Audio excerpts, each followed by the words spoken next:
Good morning, Grinders. Hey, welcome to the DFS pregame show on RotoGrinders. I'm Jordan Cooper, a.k.a. Blender Ed, a.k.a. Blender HD, a.k.a.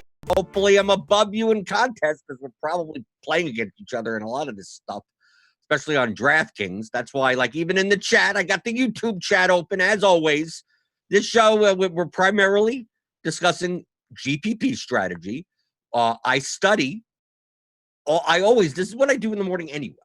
I study yesterday's slate, looking at top players across the industry in GPPs, what they did, what strategies they employed, and try to learn something for the future. I mean, that's really what I'm looking at.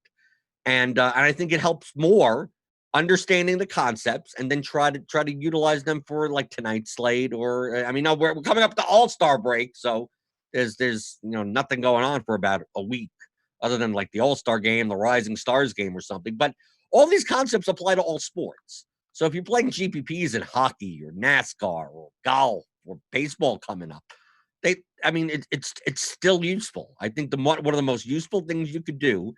We have results DB over on RotoGrinders, and you can study. I mean, we all the major contests on DraftKings. I know we don't get an import for FanDuel, and you could study stuff from the day before. Stop worrying about who do you pick for today's slate. Start learning strategy, and then you'll be able to build good GPP lineups moving forward, and you don't have to necessarily rely on hardcore on projections or what other people say. You can come up with the strategies yourself. Sometimes they'll win, sometimes they'll lose, but you'll have more of a chance at a first place finish than just, hopefully I 1.5x min cash and that's it. So that's what we're primarily focused on. So if you have any strategy questions, anything you'd like to talk about, feel free to do so in the YouTube chat. We got the Yaz in here, Frosty Freeze, 11, Filton Johnson, Rick Atari, Justin Sports, the Daily Fantasy Sweat. How's that coffee? We can know about the coffee. I'm up to my second cup of coffee. Okay. So you know what time I kind of woke up. If this is my second cup of coffee. Still pretty hot, but it's cooling off, and you know the way to keep my coffee hot. Hit that like button, right? The more people hit that like button, the more my coffee stays hot throughout the course of this show, and then the better we do on this channel. If you like this show, I mean, we've gotten very good reviews on this 11 a.m. Pregame show that we started last month here at RotoGrinders. The views are up. Everything's good. If you want to keep it going, the more likes, the more people that subscribe to the channel, the more that this will continue, because I'm hoping that this goes through even through baseball season. And we get this, we talk about in the middle of June, we're talking about, what stacks to play and what, GPPs. We have these 14-game MLB slates. And what, me with the vomit stacks, what crappy pitchers and crappy batters are we stacking? And we could go through more strategy when it comes to that.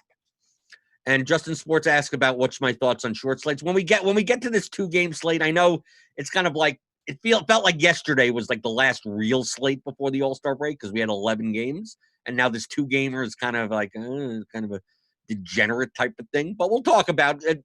2-game slates I view as super showdown style slates, so they have very unique properties when it comes to game theory. I think if you're playing large field GPPs for 2-game slates, it's more about game theory and less about choosing the best plays if you want to get a first place result in one of those types of contests. But we'll talk about that.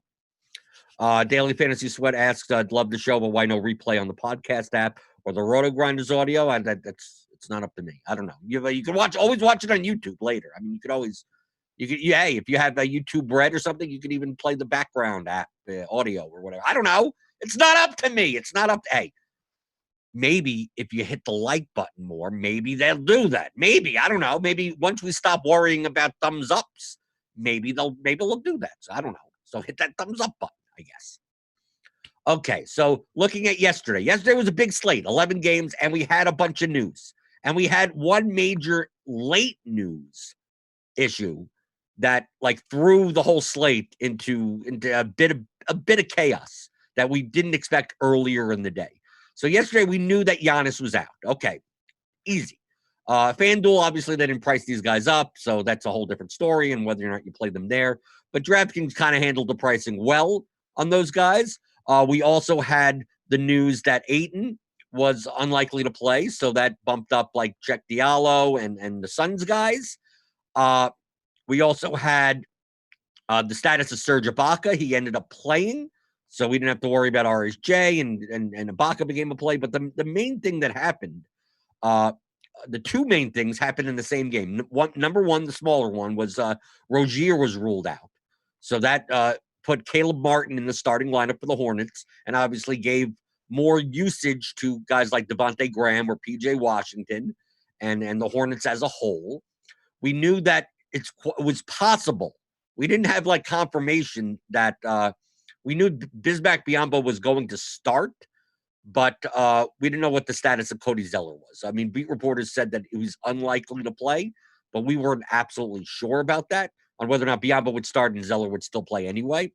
And then the biggest news was Karl Anthony Towns getting ruled out about an hour before lock or so. I was on Grinders Live with Kyle Murray, and so that like in the middle of the show, we had to figure out.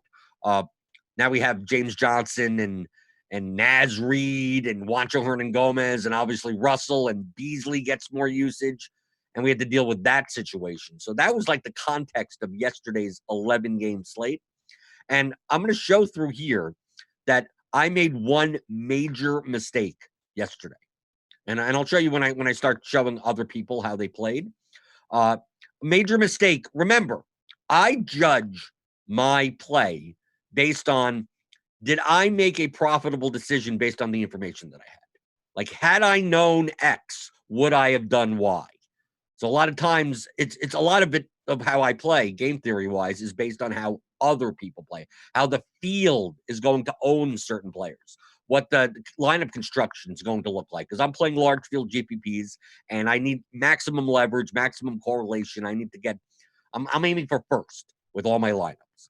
So I think that my major mistake was in not fully accounting for the Timberwolves situation. And it wasn't due to playing anyone on the Timberwolves or playing on anyone on the Hornets. But I'll explain that in a little bit. Looking back at the chat before I go through some of this, Sports Elite Champ says the name attached to the numbers is a hindrance. Can we get a way to hide those in lineup HQ? Yeah, you could just you could hide in the columns. You could hide the name category. See, look, it's gone. It's gone. All you know is the price and the position. You could do that if you want. I think if you become accustomed to like not really getting biased by the names, you don't have to worry about that. But if you wanted to hide the name column, you could. I mean, you could do it. I mean, there's a way to do it. Let's see. Cody Morissette asked question last night. I had Oubre, so I played Wiggins as well because I assumed if I'm using Oubre to have a ceiling game, Wiggins would as well. Oubre sucked, but how optimal is that normally? No, I think that was fine. Right? They were playing against one another in the same game. The only issue that I would have a little bit with Oubre and Wiggins is they both occupy they're both eligible at small forward, right? I mean, Wiggins is a small forward eligible player. He's not just like shooting guard, right? Where do I find? Yeah, shooting guard, small forward. Small forward, I think, was maybe one of the weaker positions yesterday. So I think that I would personally not try to roster two of them. Just use one if I could. So I mean that's just my personal opinion. So I think like Wiggins fit more into lineups with like Devin Booker or Check Diallo in it because those players don't occupy small forward spots. So I mean, yes, you could do. I mean, I'm kind of nitpicking here, just from a lineup construction perspective. On the context of the 11-game slate, small forward was a weak position. So you kind of, I mean, Oubre and Wiggins were not like screaming values or anything. They were fine. I mean, they're just fine plays. They have a ceiling, but they weren't priced down or anything. So maybe not playing two of those types of guys in line. Booker had a much higher ceiling for his price than Oubre at his price, but just Oubre fit a small forward spot. So that's, I mean, I used a lot of Oubre myself, but it was on the basis that small forward was a weaker position, not because I particularly liked Oubre, right? I used a lot of Oubre in lineups that I didn't use Booker because Two guys on the Suns. If Booker has a bad game, maybe Oubre has the ceiling game on the other side, and you get leverage that way. So it's like, I don't think it's wrong to play two guys from the opposite side of the game, just that both eligible at small forward. I probably wouldn't have prioritized doing that and just rather use one of them in my small forward spot. Donnie Watson asked, I maxed the mini max on DK last night and played 40% Randall with everyone paying down. It didn't work out, but it was the right move to get leverage on the field. Yes, I did that as well. I played a lot of Randall yesterday. Didn't work out, but you'll see with some of these players, they also made similar type decisions, even if it's not Randall. They found leverage because we saw yesterday, especially once the Towns news came, once the Love, right? Kevin Love was ruled out, so Larry Nance became a play. He's power forward center eligible. We had Ayton out, power forward center eligible from Check Diallo. Then once Towns gets ruled out, we have James Johnson, Juancho Hernan-Gomez, Naz Reid, power forward center eligible. We have Bismack Biyombo, center eligible. PJ Washington, power forward center eligible. All the cheaper guys were these power forward center eligible players that the higher price power forward center eligible players were going to garner less ownership just due to roster construction. So if you chose Randall based on that at 8,600 on DraftKings, I think that's perfectly fine. I mean, the mindset is fine. But that could have been Nikola Jokic, right? That could have been Andre Drummond. That could have been Hassan Whiteside. That could have anyone in a power forward center spot, Anthony Davis, that was higher priced. It's the same concept. You just happen to chose Randall. I just happen to chose Randall more than anyone else. Randall didn't, he put up 40 points, but I mean, that's not going to get you enough. But I think the strategy wise, I think was dead on. I think it was absolutely perfect, right? Just didn't work out, right? That specific player, right? You could have made it so that instead of going 40% Randall, you went 20% Randall, 20% Anthony Davis, or, spread it out a little bit more. But that's really a matter of risk tolerance, right? Either you go, okay, I'm going to do it with one person, slam them, and just hope they're the ones that do well at lower ownership, or you kind of spread it out. It really depends on how much diversification that you want in your lineups. Okay, let's continue going on YouTube. I care more about hey, if you're here live and you're asking questions, I care about you more than the people that are going to watch this later and go, okay, let me break down yesterday's slate. So feel free to continue posting questions and continue hitting that thumbs up button. When doing, say, 10 single entry contests, would you just use one lineup or still multiple? I personally use all unique lineups. So even though they're all single entry contests, my goal is to just like win one of them. So I have more of a chance of winning one of them if they're not duplicated, right? Because if you use one lineup in all of them, you're most likely going to just win them all, or come in 12th in all of them, or come in 671st in all of, like, I'd rather it be like, okay, I have 10 shots at coming in first, rather than one shot at coming in first in all 10 at once. You can give me make more money that way, but your variance is much higher. So there's no correct answer to that question. It's just a matter of, how much variance do you want in your results? I try to reduce my variance and play non-duplicative, like just all unique lineups. If I'm playing 150 max, I'm playing, and the 20 max, I'm playing different lineups in both of them. I'm not just playing 20 from my set and putting that in the 20 max. But a lot of people don't do it that way. So there's no correct answer. Okay. Wallstrix asks, how soon after tip can you tell if you have a dead lineup? What are you looking for? I'm looking for that they don't do well. I mean, does it matter? Once the players are locked, you can't control anything, right? So what does it matter? Who cares when the lineup is dead? I mean, obviously for late swaps, but I mean, if you see a high-owned player going off that you don't have, and you have lower-owned players that are snowflaking, like you're gonna have to start pivoting. I mean, into the half at least. I mean, it's really a judgment call on when you do that, or how long you wait. But I mean, if you didn't have like Larry Nance last night in a lot of lineups, scoring 52 points for 5,100, as like with what 30% owners, I mean 34% owned across contests. Like you had to start looking for some of these single digit owned guys in later games, and seeing what happens. So, I mean, it really depends on when you decide to do that. Okay, Randall Whiteside was my leverage play last night. 2, was that sneaky or stupid? No, I did the same exact thing, and other people did that also. Just so It's not a matter of did you do anything wrong because you chose Randall or Whiteside. Your thought process in why you chose Randall or Whiteside because they were higher priced power forward center options was correct. Could that have been Drummond? Could it have been Jokic? Could it have been AD? Could it have been anyone else? Yeah, I would say it's still correct. I mean, the difference between them, I don't care about. It just you so happen to choose Randall and Whiteside, and other people may have chose Drummond and Jokic. I mean, Jokic. It's not the specific play that matters. It's the strategy behind it. Doncic at single-digit ownership provided great leverage last night. Yes, at the small forward position, right? I'll go into my mistake. I did not have Luka, LeBron, Jokic. I did not have those players, and I do believe it was a mistake. No matter how they performed, and I'll show you why. Let's see. When Zeller got ruled out late, I'm also slammed Biyombo, hoping it would be lower owned than Nance Diallo that people were locked into because of early news. Worked out okay. That's correct, Donnie. We saw a lot of people that didn't do that. Biyombo, probably, if we had that news earlier, I mean, he ended up 18% across contests, so it's not like he was low owned, but he probably would have been much higher owned had the news been earlier in the day. So I think that was, if you wanted to just slam him, 50+% exposure or something, I think that's perfectly fine. You could have done the same with PJ Washington. PJ Washington just so happened to not work out with only 18.25 points, but it's the same concept.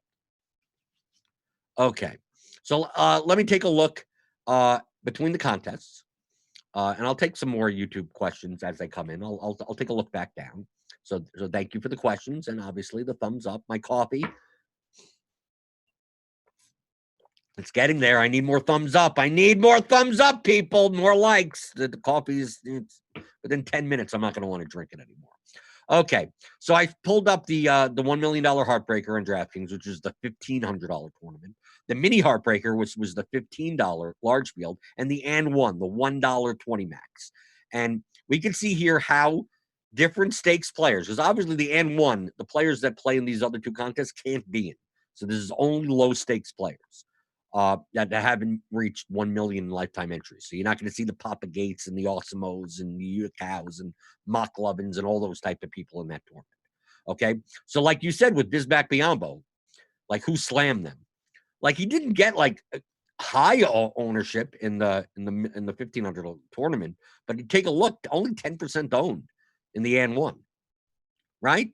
Because people just got stuck on Diallo. They're like, okay, that's right. Even Devontae Graham. Like the fact that Devontae Graham was 14% in the and one, but 21% in the mini heartbreaker, and then 30% in the $1,500 showed that a lot of low stakes players did not account for Rozier being ruled out, right? You can even take a look at PJ Washington, right? 17%. I say this like every show.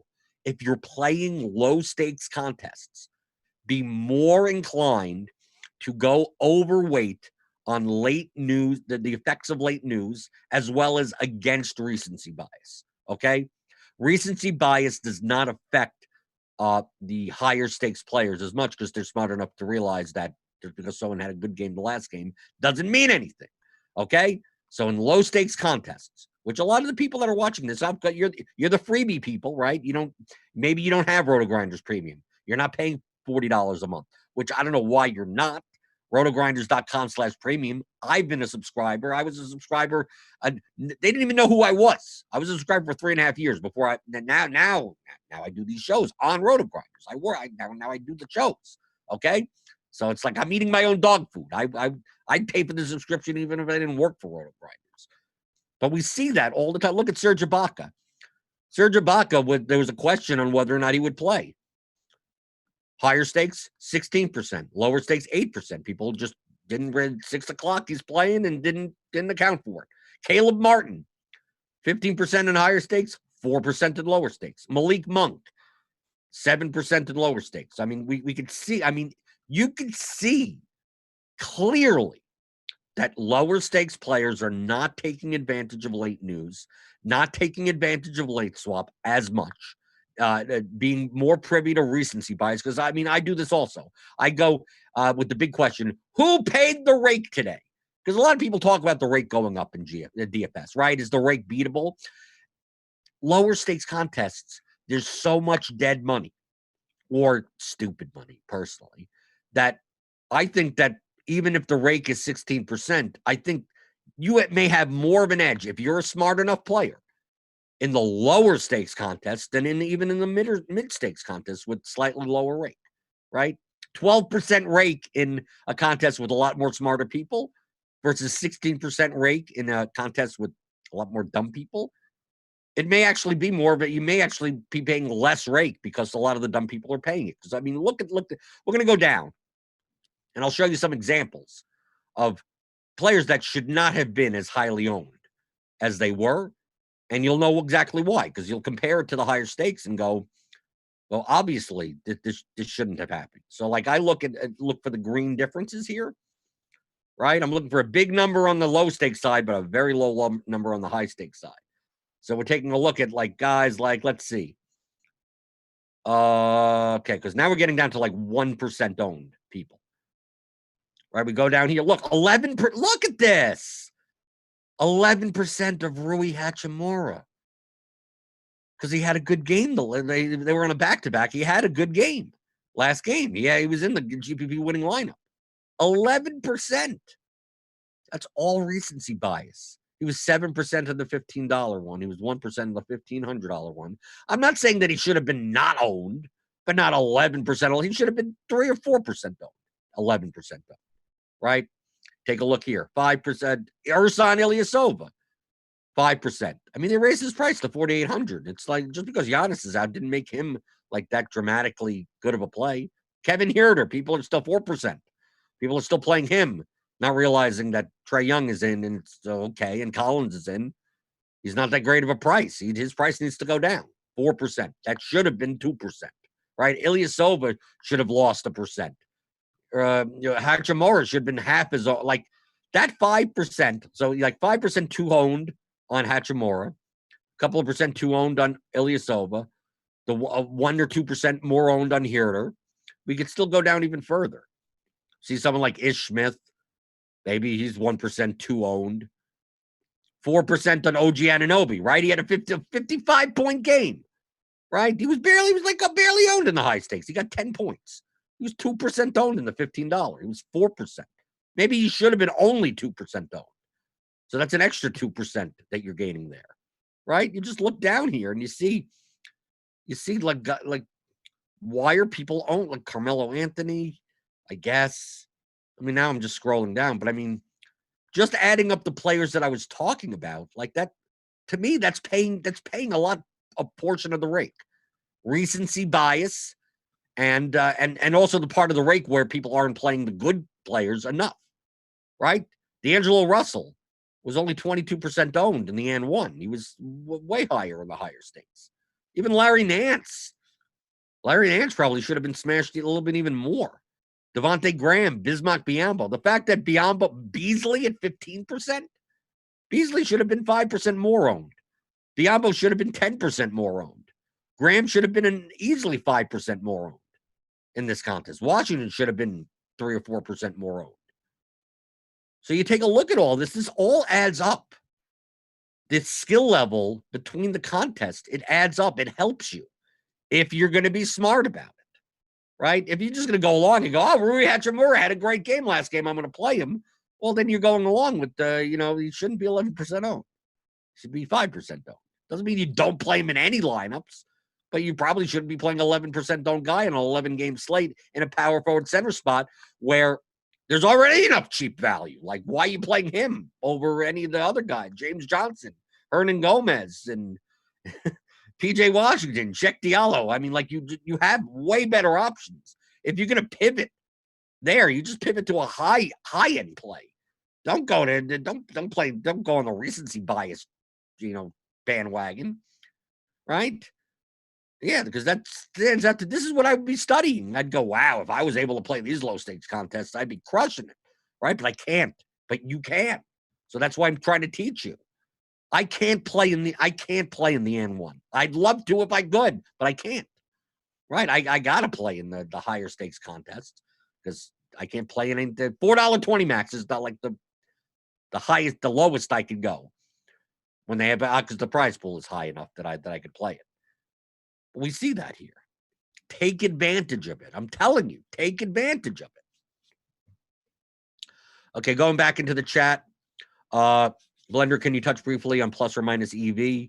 I mean, that's expected value. Go look up some examples on YouTube. Expected value just means that you're getting your payout is higher than the probability of the event happening. So a coin flip is 50-50, right? But if I paid you 2-1 on your money, it's theoretically you're profiting because there's a 50% chance and you're getting paid like it's a 66-33 instead of a 50-50.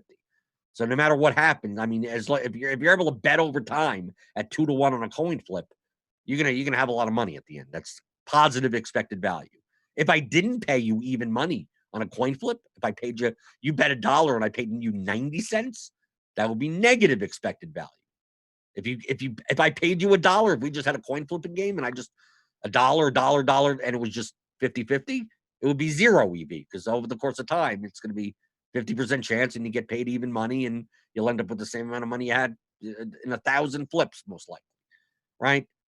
Based on the law of large numbers. That's EV. So that's why, like in GPPs, EV is looking at is Rui Hachimura going to perform well enough on this slate in comparison to others and based on your construction that for him being 11% owned, should you be playing? The answer is probably no. It's probably negative EV in a vacuum. Is playing, let's say, D'Angelo Russell at 38% in this tournament plus EV versus how is he plus EV in playing 22%? Probably playing at, if he's only 22% owned with Towns out, I would see, if you told me he was 22% owned, I'd say that's a plus EV play, right? But then you have guys like, you have guys like Larry Nance at like in the higher stakes contest where the ownership gets condensed. Like, do you want to play a 50% Devin Booker? Do you? On an 11-game slate. Is he plus EV at that point? When you have you could play Lillard, you could play, Bledsoe, you could play, there's tons of guards to play in that range. You can play Russell. Is Russell at 38% a better play than Booker at 50%? I don't know. I mean, that's why you have to figure in your head. That's why ownership matters. And also obviously the payout structure of the contest. The smaller field, you don't get paid. You're not getting paid 100-1, 500-1. You're not winning $100,000. So maybe it's worth it to play in those types of tournaments. But if you're aiming for first place in a 35,000 entry contest, it may be plus EV to play Jordan Clarkson at 3% owned. He doesn't get there as often of the time, but when he does, only you and 3% of the people have him, and you could win the tournament that way. I don't know what's considered high or low stakes. You play $3 3-entry max on DK. Is that high or low stakes? I would consider that low stakes. When I reference low stakes, I reference contests that the pros can't enter.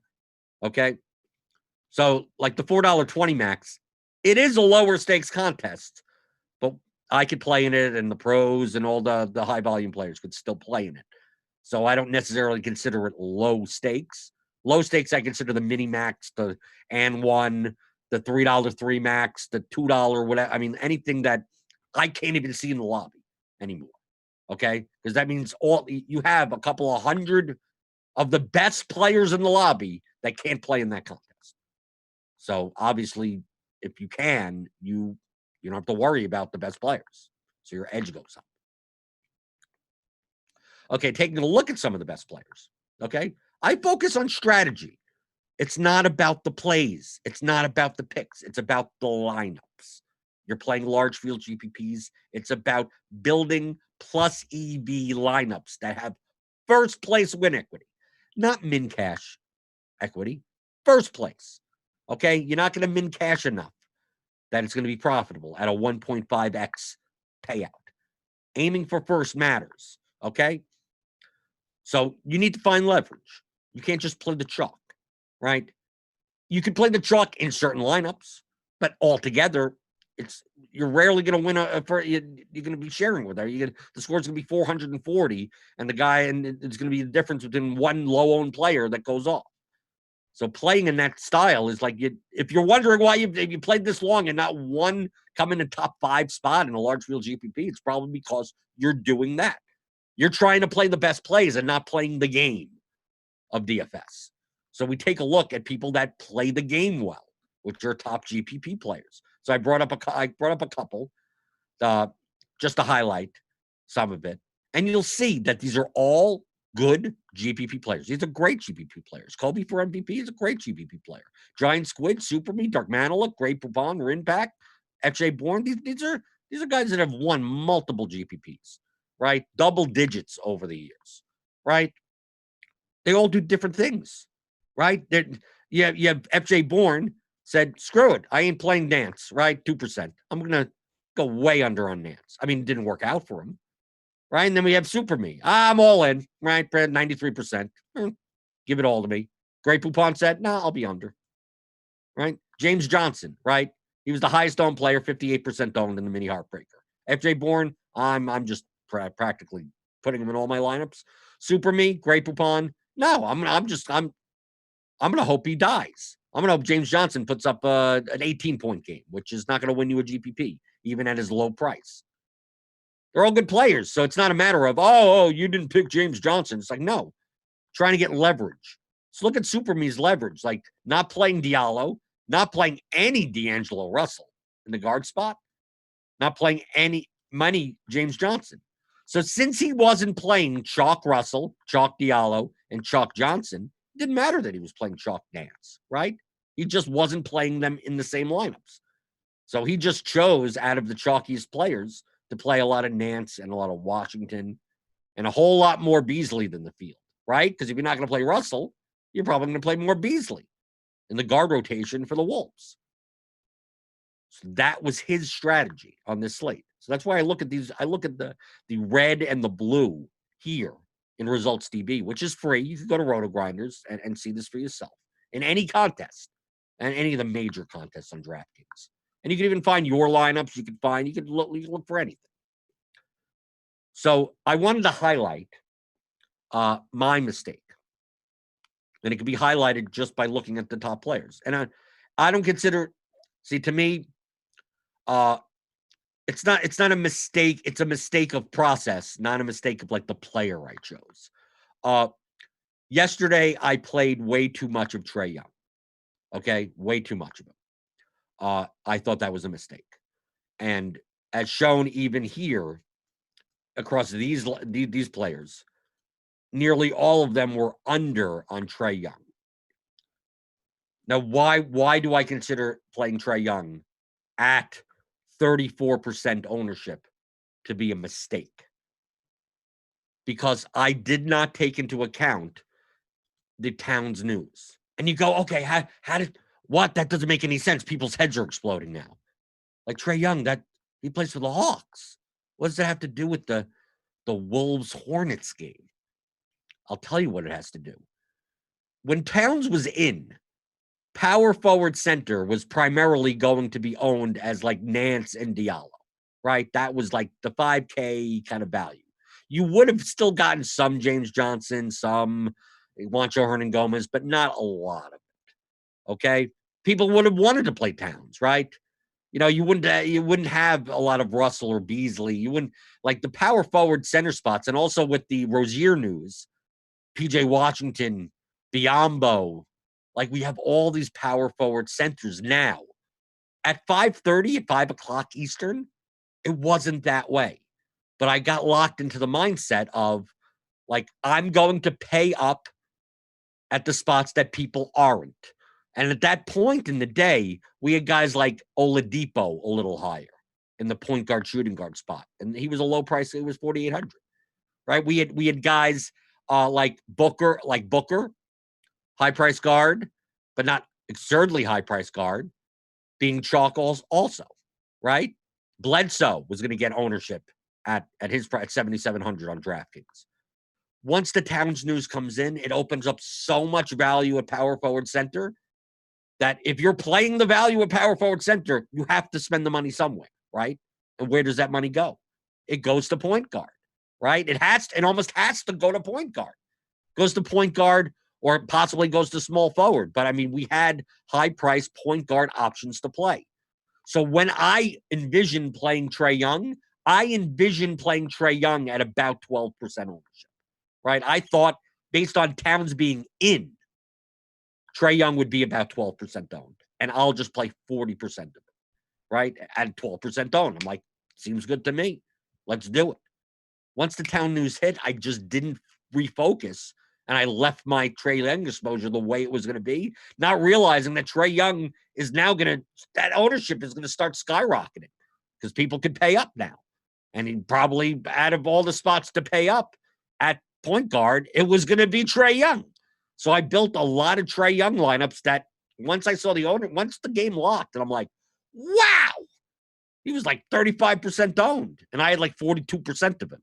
Like, had I known that he was 35% owned, I wouldn't have had 42% of him. I would have had 15, maybe 20.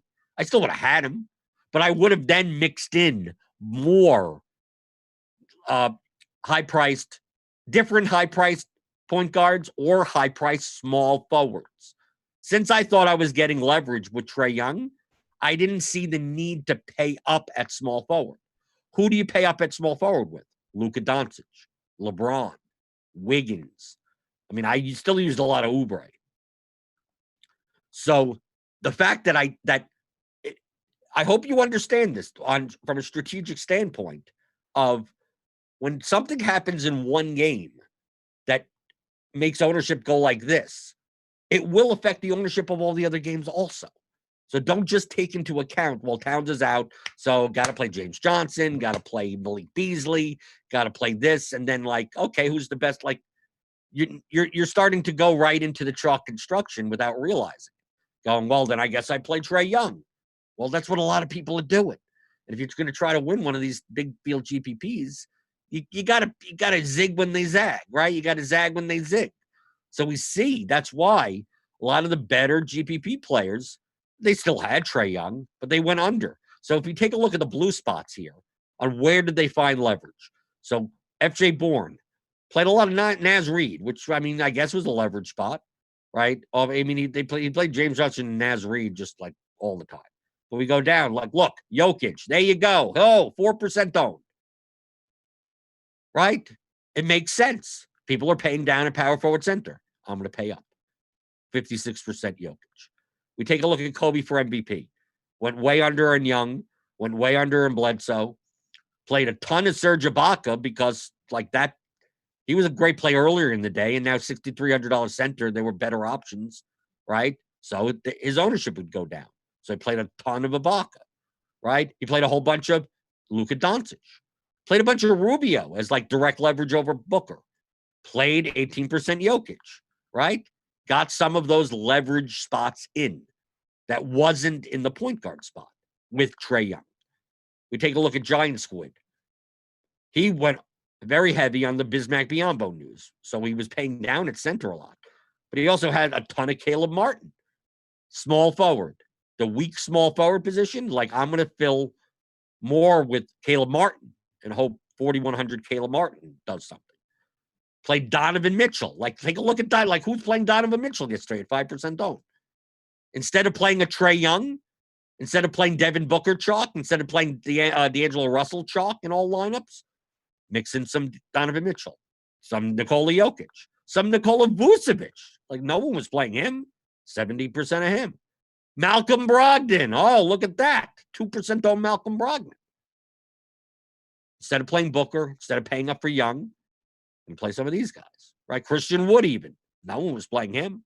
16% in the power forward center spot where all the ownership was condensed. Super me, right? We know that he faded Russell, Diallo, James Johnson, played a ton of Larry Nance, but he also played a ton of Malik Beasley, who did very well, right? Andre Drummond. There we go. 16% on Andre Drummond for leverage. LeBron James paying up at small forward. There you go. If you're not going to pay down for Trey Young at point guard, where do you have the money? You got the money at small forward. Donovan Mitchell, 54%. Look, LeBron was 6% owned. Donovan Mitchell was 5% owned. We're not talking about bad players. We're not talking about these 1% guys off the bench. you can find, especially on 11-game slates, good players at low ownership, right?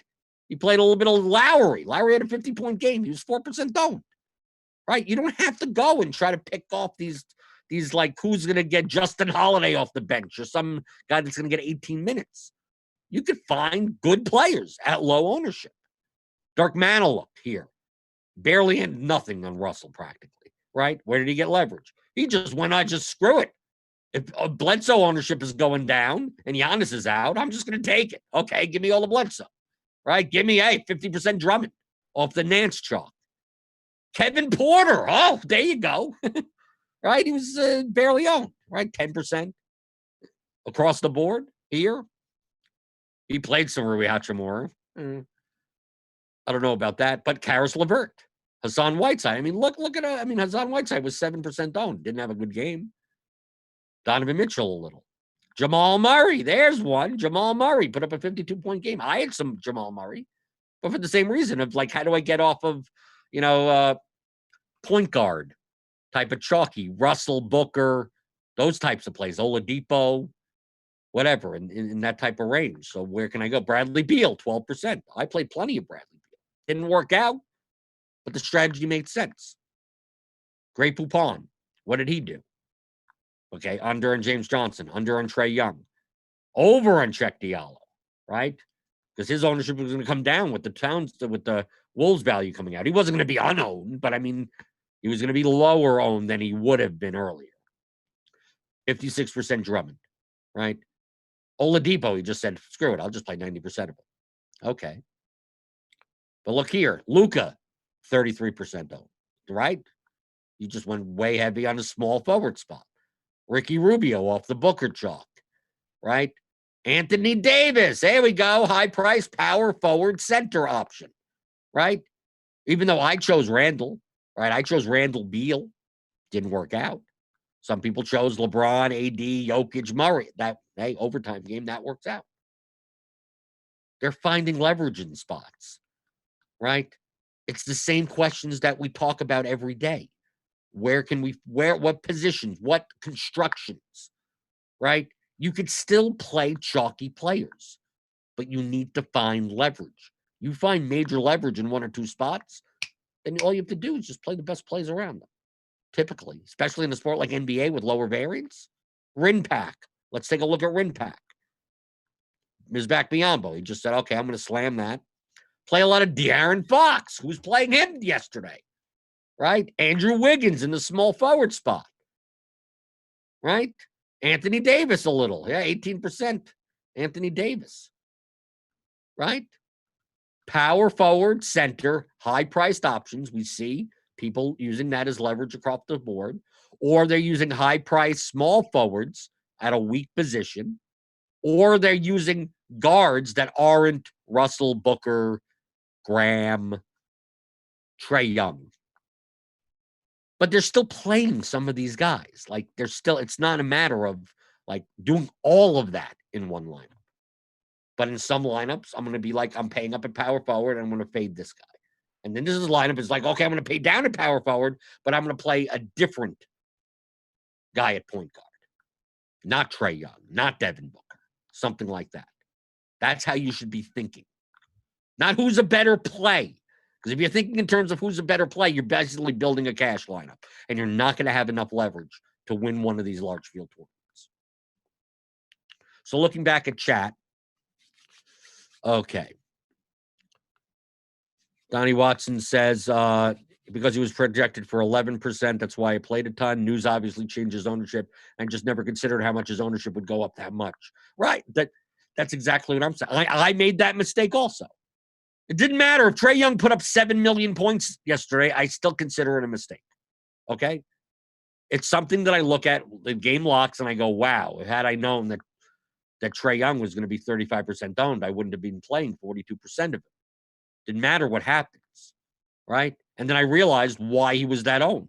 And I'm like, yeah, you're right. Yeah, because all this value opened up in all these forward spots. So, like, yeah, obviously people could pay up for a point. Yeah, that makes sense. I just didn't realize it enough. It probably wouldn't have changed my outcome, right? My results yesterday. But this is what I'm trying to assess. I'm not trying to assess, did I do well? All I'm trying to assess is, did I make good decisions? Okay? Did I make good strategies? If I saw that people's strategies, like no one was on my, like those type of strategies, then I could reassess going, was I trying to find leverage in all the wrong places? But I wasn't. I mean, I could just confer by looking at all the top players. They all identified leverage spots in constructions and then shows which way to go from there. And they all make different individual player choices. But for the most part, they're like, okay, I'm going to high-priced power forward, different high-priced point guards, fading, not playing all of the power forward center value in one lineup. That's what they all did. That's what good GPP players do. Okay. Let's see. Brad Schrader says, if you're an avid player or even an occasional player, you need the RG premium content. I can't tell you how valuable it is. So yeah, there you go. $40 a month. You should be able to make that back, right? In a snap. I would do it, right? You get lineup HQ. Look, all these projections and all these numbers and all the content and all the everything, right? You get that. Especially in NBA, things change in a half a second. I mean, just everything gets updated. We have a projections team. Everything's done for you. Now you have to make the strategic decisions on your own. And Brad also says the access to the RG Discord chat is incredible too. The RG excerpts are pretty much in there all the time. Yeah, I'm there, right? Meansy's in there. Big T shows up. Chief Justice JSU's in there. The Kyle shows up time to time. Big T always shows up with his giblets once in a while, right? You got the projections team in there. That's part of it. It's 24/7. Always talking. I mean, sometimes it's a lot of joking around and everything, but it's pretty much a lot of good winning players in there and discussing strategy. So you should be part of RotoGrinders Premium, rotogrinders.com/premium. Sign up for that. And if you're too cheap to sign up for that, the least you could do is hit that thumbs up button, right? You like this show? Hit the thumbs up button. Let's see. Christopher Asenio. So is it safe to say that building a line around a few players is wrong? Build around ownership. Well, I mean, I don't know what that question necessarily means. Like, if you believe that if you could play lineups that, like, I'm going to play all the value and then like get pivots in like two spots for really low owned guys, or you could decide to, like, I'm going to fade half the value. Like, it really depends the type of lineup that you're building and the contest that it's in. The smaller the contest, the smaller the field size, the less leverage you need. The bigger the field, the more leverage you need. So if you're playing like an 800-man contest, like, don't think that you need to go way off the board and make such a contrarian lineup. Like, find one or two leverage spots, play a leverage player in those spots, and then literally, like, the other 6 spots, you could pretty much plug it into lineup HQ and say, just make me the best lineup from there based on the projections. And you just make me the best 6 plays that go along with this. And there you do. You're done. In a large field GPP, maybe you need to find a little bit more leverage, right? Two guys, just switching. Oh, Booker for Oubre and then Wiggins, or starts on that one, and then you're still playing Biyombo, Johnson, Russell, Beasley. You're still playing all the same guy. Maybe not enough leverage for large field GPPs. So that's what you're trying to do. Donnie Watson says, I kind of wish this could turn into a lineup review show, like once a week with members, where the host tells us what we did right or wrong. It's very hard to do those types of things because, number one, there's no right or wrong. I think that one of the things that you need to realize if you're going to start playing DFS seriously is that you could be wrong 90% of the time and still and those still are the correct decisions. So the results will show that you're losing, but you're making correct decisions. That's why I bring up all of this. Like, look, FJ Bourne practically faded Larry Nance, and that probably killed him. He probably did not have a good night. But the strategy of fading Nance and playing someone else instead is a fine strategy. Just so happened that it wasn't on Nance, right? Superme played a ton of Nance, but he also didn't play Johnson or Russell, and Russell had a 58-point game, right? He faded the Chuck Diallo 24-point game, which obviously wasn't going to win you a GPP. But he played 73% with PJ Washington, which probably tanked all of those lineups were dead, right? So he made the correct, he made a correct choice on Diallo, but not a correct choice on Russell. But the strategy that he employed, if you make those types of choices every single slate and those types of strategies every single slate, most likely you're going to bink a GPP 1 or 2 times a year or come in a very high finish in a large field GPP. Just so happened that fading Russell and playing a lot of PJ Washington was not the way to go individually. But had he said, I'm going to fade Russell and play LeBron James and then still play a lot of Nance, and like he could have, with a simple like, instead of doing getting the leverage this way, I got to leverage the same way, but with 2 different players. He could have won the GPP. He could have won the whole thing. Just so happened that the guard that he was fading was Russell. Didn't need to do that. While someone like Rinpack played all the Russell and then probably got killed by maybe not having enough. Who did he have not enough of? That was pretty good across the board. Went under on Diallo. That worked out for him. Over on Nance.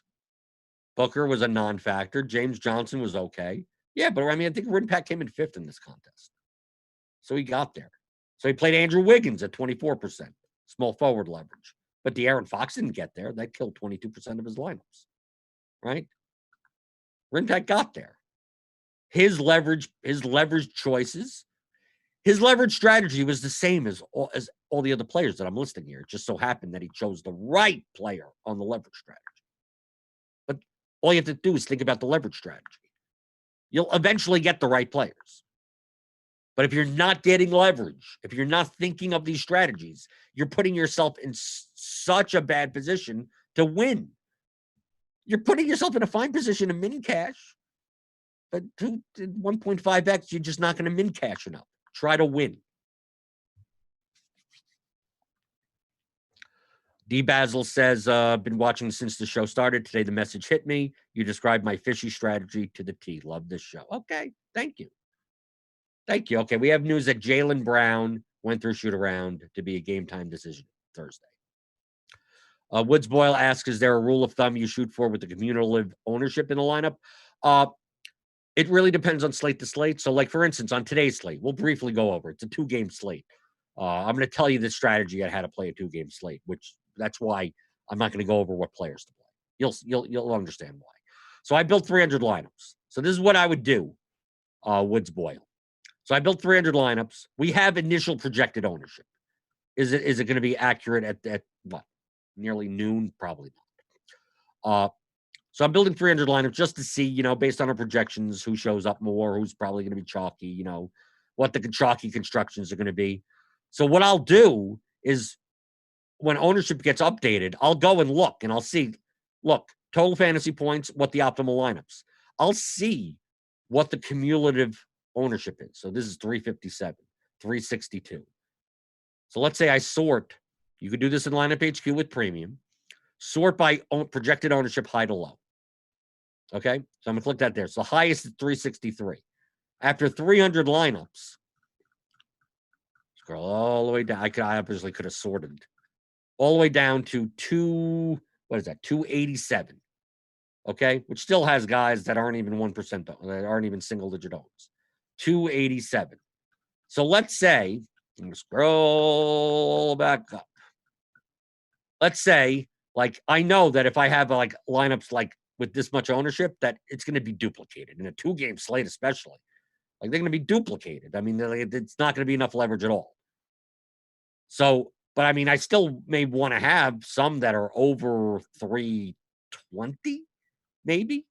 So then I'll set it to 320 or 300, depending on what. Maybe you want the most contrarian lineups, and you set it to 250. But that number is all dependent on the slate. Yesterday's slate, 250 was way too high, right? Because the ownership is spread out on an 11-game slate more than on, Danilo Gallinaro, 61%, 50% Schroeder. You're obviously going to have a cumulative ownership of 300 and change on it. You only have a choice of 4 teams. So on this given slate, maybe I set my ownership max to 320, 300, maybe 280. I mean, depending on how contrarian I want to get. But on a large slate, I mean, I think yesterday I may have set it at like 160, 170. But it depends on the slate. That's why I want to see what the owners. I want to make sure I'm not playing this lineup in GPP, right? Maybe you find cash lineup, but look at the ownership of this. If you win, you're going to be splitting with 700 people, right? The EV is just stupidly low. So I don't want to make these types of lineups. I want to make it so the easiest way to make sure I don't make these types of lineups without even using groups or anything is by simply just going to build rules and go max total lineup ownership and just putting in, 320. See my 0 key on my keyboard and just doing that. So then I just don't even have to worry about it. You can do that.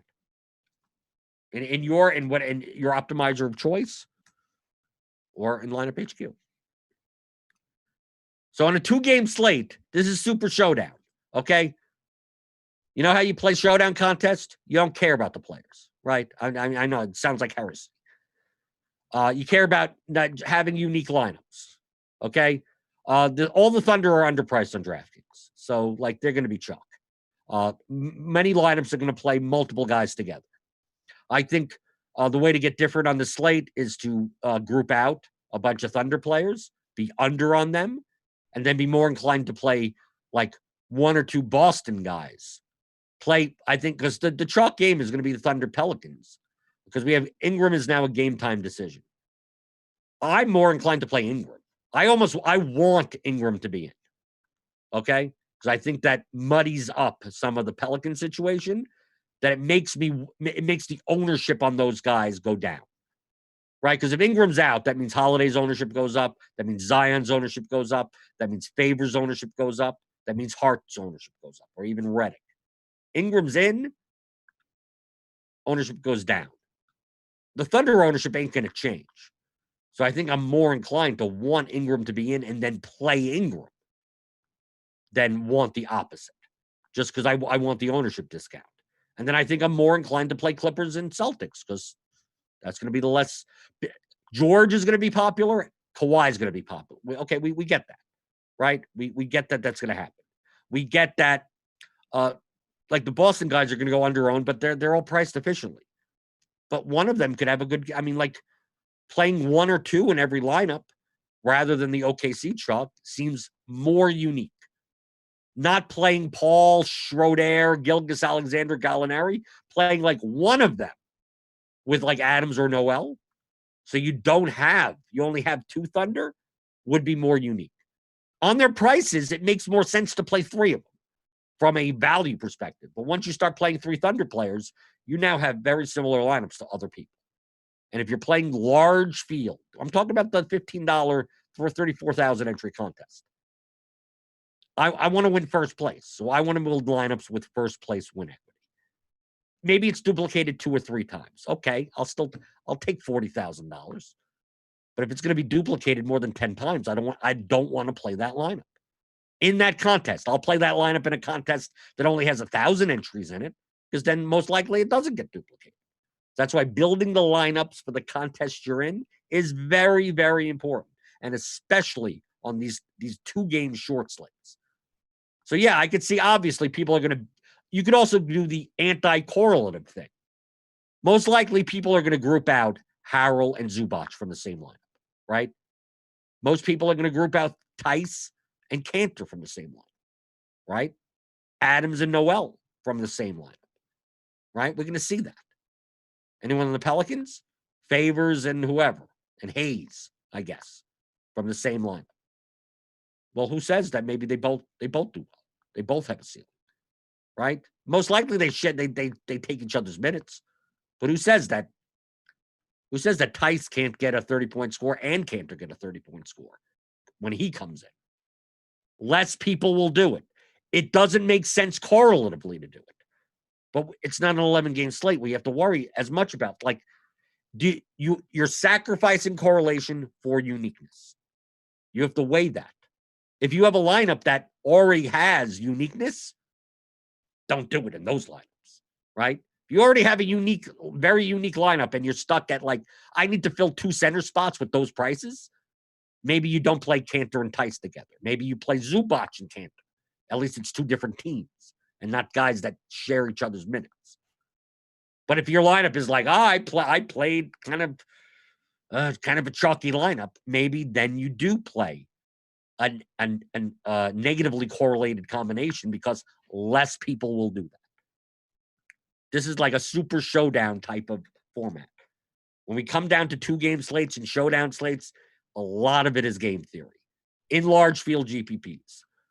So don't necessarily, like, if you're going to, I'm going to go to my lineups. Like if you're playing these types of lineups, Jaylen Brown, Paul George, Gallinari, Kawhi, Gilgeous-Alexander, like yes, it's the highest projected median lineup. I would agree. But like, you're not going to win first place with this. Like, and if you win first place with this, you're going to share it with 1,800 people. So that's why I look down and go, how do I get Landry Shamet into some lineups? How do I play Ingram and Williamson together? Because people may not do that. And who cares about negative correlation? Right? I think of like, oh, maybe I stack the Pelicans. Maybe I play Paul and Adams and 3 Pelicans and just hope all the production goes through Paul. And the other 3 chalky Thunder dud. It could be that, right? But if you're jamming in Thunder players with Paul George or Kawhi Leonard, like you're gonna, I don't know who you're gonna play. You're gonna need to play Rodney Magruder in the lineup. You're gonna have to play Abdel Nader. You're gonna have to play Nicola Melli. Just have to Dort one of those guys and hope they put up a 35-point game in order to win with one of those lineups. I'm more inclined to just not build these types of constructions. In cash, yes. Brad Schrader says in chat. In cash, yeah. We're not talking about cash. In cash, you want to build the top projected median build. Yeah, it's cash games. Because once you hit that 50% line, once you hit that double up line, that no one gets paid anymore, right? You put up 400 points in a double up, you didn't get any more. You might as well put up 270 and get right over the line. The person that comes in a 100-man double up that pays 45 people, coming in 45th place and coming in first place pays the same amount. You don't care about the correlation, upside leverage. You don't care about that. In a GPP, first place gets $100,000. 10th place gets like $1,000. 1,000th place gets $10. I mean, like, you need to get up there. You need to get up there. What is your philosophy on using all 60K for your lineups? Well, if you're getting 60K on DraftKings, you're cheating. I know you're probably talking about FanDuel. Yeah, I would lower my salary requirement on a slate like this. I'm not saying that I wouldn't play a lineup that zeroes out at 50,000 or 60,000 on FanDuel, but I think I would lower. Like I lowered it, like for this run of 300, I lowered it to 49,000 just to see. I'd be more inclined to play lineups that leave a little bit more money on the table because less people are doing it. It's not a matter of whether or not that's good in a vacuum. It's just that if I could reduce duplicate lineups, if I could have the most unique lineups, I judge these types of slates, like showdown slates, by how many unique lineups I make. That's it. That's because that's my primary goal. That's my priority. So if I'm building 50 lineups for this slate tonight, I'm going to download the CSV once the slate locks, sort by my lineups, and see how many times my lineups were duplicated by other people in the contest. If I have 50 lineups and I find that I have 28 unique out of 50 on a slate this 2-game slate, that's probably a good number. And I want to see the other. Let's say I have 25 that are unique out of 50. Well, how many duplicates do I have of the other 25? Like if one lineup is only duplicated by one other person, like that's fine also. But let's say maybe I have 4 lineups that have like 100 duplicates. About like then those 4 lineups, I consider those 4 lineups to be mistakes. Even if it wins, it can win. Maybe that night it actually does win. The lineup that was duplicated that I used, that was duplicated 100 times, has a 100-weight chop. The first gets me $3,200. I don't know what it would be. It would be lower than that, probably $1,500. Yeah, it would be. Yeah, I won, but it was a mistake. I'm judging myself based on unique lineups. for these types of contests. So that's how you should be judging in general. I think that's the overarching theme of at least today's show, of how do you judge yourself when playing GPPs. Judge yourself by the decisions that you make, not by the results. And go, had I known Trey Young was 35% owned, would I have played as much of him? Doesn't matter if he scored 53 or 74 or 14.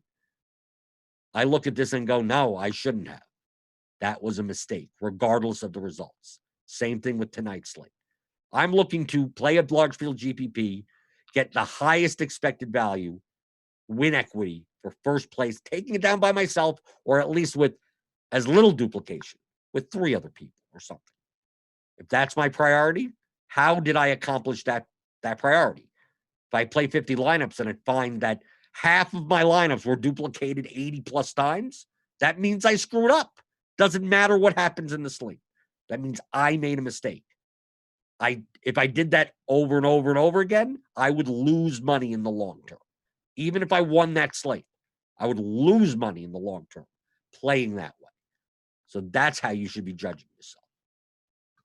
So if there's no more questions on YouTube, my coffee, I'm not even going to bother. You know this coffee is cold, right?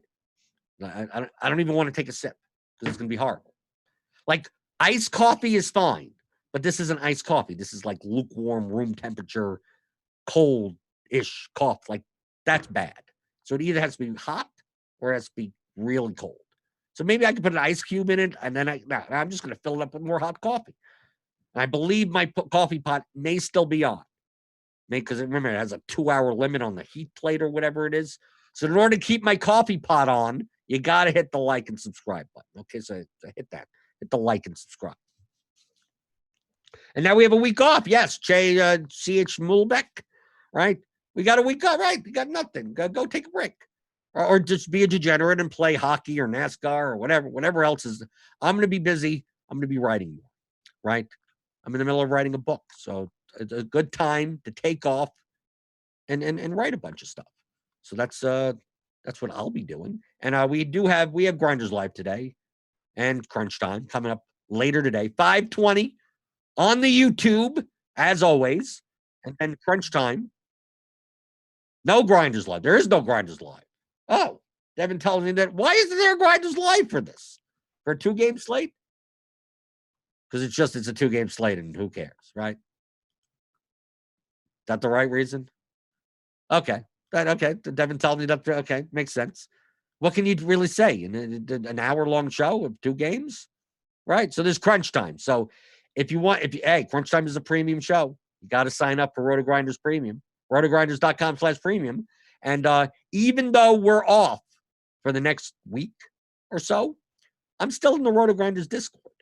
So you could always, if you have more questions about strategy, you should sign up for RotoGrinders Premium and then join me in the Discord. I'm in there nearly every day.